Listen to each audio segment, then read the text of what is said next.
বাগানের গোলাপ দেখো সুবাসে অনন্য, মদিনা তো ধন্য হলো প্রিয় নবীর জন্য।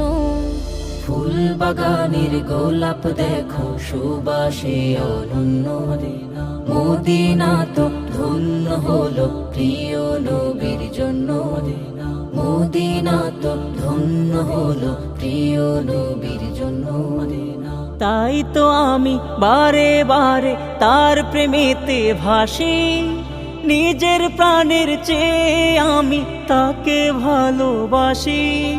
তাই তো আমি বারে বারে তার প্রেমেতে ভাসি, নিজের প্রাণের চেয়ে আমি তাকে ভালোবাসি। তার প্রেমে